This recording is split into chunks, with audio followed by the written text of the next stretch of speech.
guys do all right with the socials, so I think it's just got to keep plugging away. I mean, that's it. There's also longevity. I mean, like, I talked to Lee. Like, I've known Lee now for a long time. They played their first gig with my old band, which is a long time ago. So I've known them now, for 7 years. So they've been going, I think, since the end of 2016. So they've been cracking away at it for a long time. It's a long time. Like, starting to pay so off like, now. and it's great, but yeah, like it's a lot of. It's a slog. It's a slog. But I think if you, it's just consistency, and people will gravitate to it. But it's tough. It's easier said than done. Yeah, and it's frustrating as well because, like, you know, something like time and just like slogging something out is just like such a killer for like motivation and like creativity.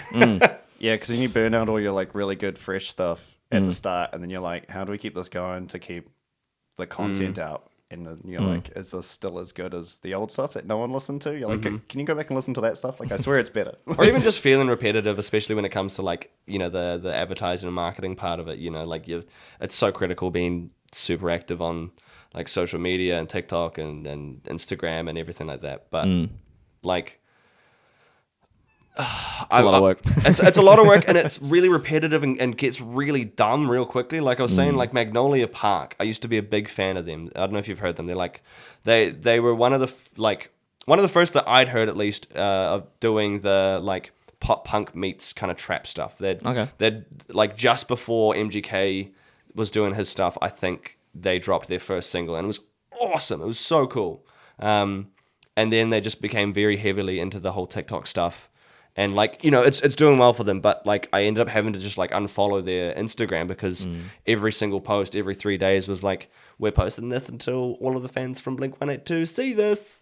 And it's, you know, it's just their like latest song and the dude's just singing it and stuff like that. And it's cool, but like, and you got to do the hustle, but it killed me to see it. And I'm like, I don't want to do that. Like, Yeah, you're in a band with like 4 other like not too keen to talk about shit or just be on a camera at all.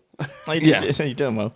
But yeah, I know what you mean with the social stuff, because I don't really like doing it much even before. But with the podcast, I kind of I'm like, oh, I'm just talking shit. It doesn't really matter to me. But the band thing was difficult. As I can remember, also just trying to understand it at the time, because it was like you got to be on all the platforms, you got to be posting consistently, but then it's also like you got to always be, I guess, on top of.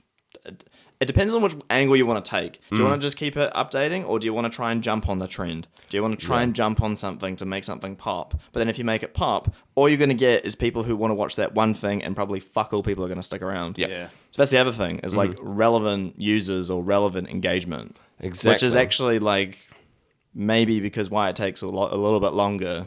It's because then you're actually going to get the people who want to be engaged, rather than, because I saw a band. It was a really funny video, but it was these, as an example, I can't remember what they're called, but they had a video with like, it was like a music video, but without the music being played in the background. It's all these guys like da da da, you know, it's like all these little sound, And I was like, that's funny, but I'm like, I'm not going to check out their music. no.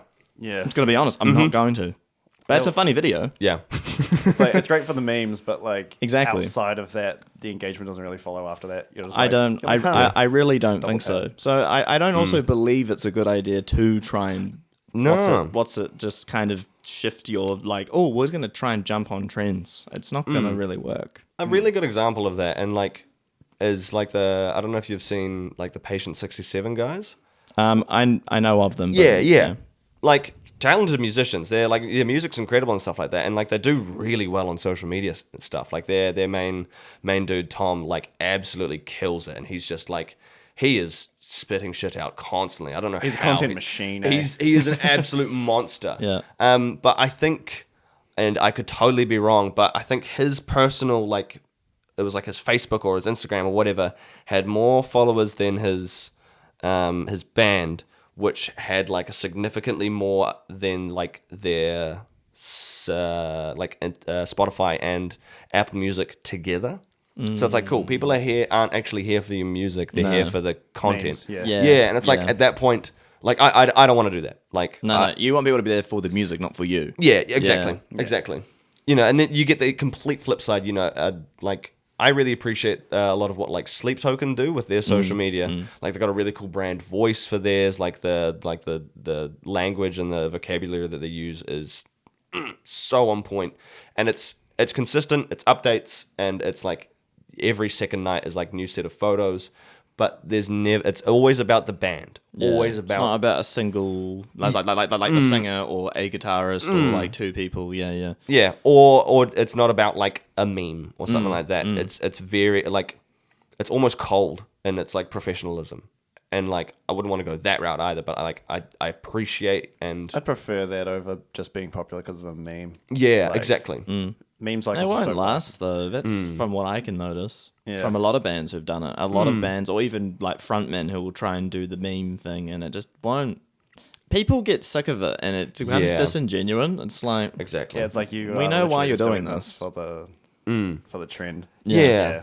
it gets old quick. I've seen it with a few bands. Even like, yeah, I remember like I won't say any band names, but I remember some who would do it a little while ago, and but just like it just doesn't really work. I mean. Another band as well, they've been around for a long time, is also Korean, like Hey Chris on, like Yep. same thing. Like those Love guys, those boys. Can I Yeah. just say, oh my god, Yeah, they're awesome, man. such good dudes. Yeah, no, they're fucking they crack up. But same thing. Like been around for a long time, grinding away, finally getting on. And the music is not exactly like extreme. No, But it took a long time to finally, Hierarchy, The Rock, and all that.